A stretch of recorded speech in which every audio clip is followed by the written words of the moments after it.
Hi friends, welcome to our channel mister work from home. ఈ movie ఆహాలో streaming అవుతుంది భయ్య. Directed by Madhudeep Chilikani, Trigun, Payal Radhakrishna lead రోల్లో నటించిన ఈ మూవీ ఎలా ఉందో తెలుసుకోబోయే ముందు మన ఛానల్ని కాస్త సబ్స్క్రైబ్ చేసి కొంచెం సపోర్ట్ ఇవ్వండి భయ్య. నచ్చితే లైక్ చేయండి. ఇది ఒక మెసేజ్ ఓరియంటెడ్ లవ్ డ్రామా మూవీగా చెప్పొచ్చు. కామెడీ కూడా ఉంది కానీ పెద్దగా వర్కౌట్ కాలేదనిపించింది. మరి మూవీ చూసాక నాకైతే యావరేజ్గా అనిపించింది భయ్య.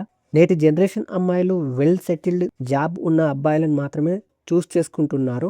అలాగే తరతరాలుగా వ్యవసాయం మీద ఆధారపడుతూ పంట సరిగా పండక భూమిని అమ్మేసే రైతుల కాన్సెప్ట్తో వచ్చింది ఈ మూవీ.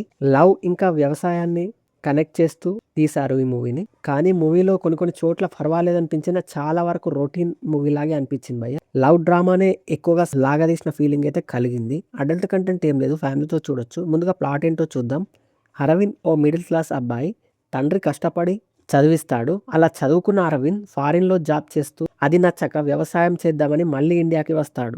మరి తన కొడుకు ప్రవర్తన నచ్చని ఆ తండ్రి అరవింద్ని ఇంట్లోంచి వెళ్ళగొడతాడు. అలా వెళ్ళిన అరవింద్ తను అనుకున్నది సాధించాడా లేదా, తన లవ్ స్టోరీ ఏమైంది అనేదే కథ రొటీన్ అండ్ ప్రిడిక్టబుల్ గా అనిపించింది భయ్య. ఫస్ట్ హాఫ్ లవ్ డ్రామాతో సాగదీసిన ఫీలింగ్ అయితే కలిగింది.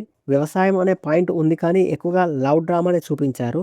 క్లైమాక్స్లో తప్పితే పెద్దగా వర్కౌట్ కాలేదనిపించింది. క్లైమాక్స్ పర్వాలేదు, కామెడీ కూడా పెద్దగా వర్కౌట్ కాలేదనిపించింది. సీన్స్ అయితే ఫస్ట్ అండ్ ప్రజెంట్లోకి మార్చుతూ చూపిస్తారు.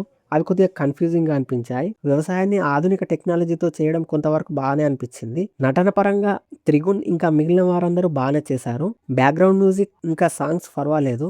ఓవరాల్గా నాకైతే యావరేజ్ ఫీలింగ్ అయితే కలిగింది. That's it guys. Thank you for watching.